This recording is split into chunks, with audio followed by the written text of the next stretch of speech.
أما ليلة القدر لأبطال الأمة الذين يدافعون عن دينهم ووطنهم وأعراضهم في غزة وفي غير غزة، ممن يبذل الغالي والنفيس دفاعا عن حقه، ما هو فضل ليلة القدر لهم؟ اسمع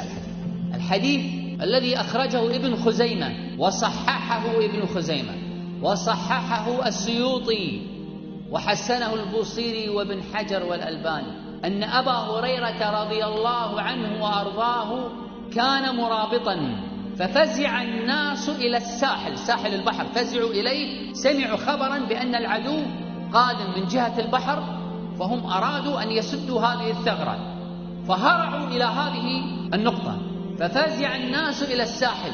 فقيل لا بأس، يعني خلاص العدو لم يأتهم من هذا المكان، قيل لا بأس، وأبو هريرة واقف، يعني لا زال واقفا، خلاص لا يوجد عدو، فمر به إنسان وأبو هريرة واقف ولا زال باقي في المكان، فقال له: ما لك يا أبو هريرة واقف؟ فقال: اسمع الحديث وليسمعه إخواننا هناك. قال أبو هريرة رضي الله عنه وأرضاه: سمعت رسول الله صلى الله عليه وسلم يقول: موقف ساعة في سبيل الله خير من قيام ليلة القدر عند الحجر الأسود. ساعة واحدة فقط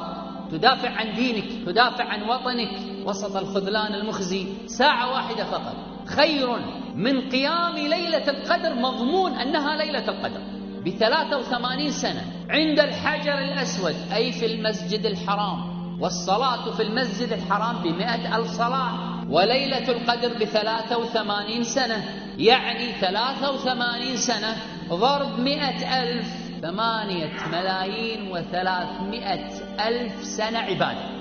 ساعة واحدة فقط. لذلك لن يغلب المؤمن أحد، المؤمن الذي امتلأ قلبه بالإيمان بالله سبحانه وتعالى والصبر واحتساب الأجر لن يغلبه أحد، لكننا نقول: اللهم باسمك الأعظم رد هذه الأمة إلى دينها ردا جميلا،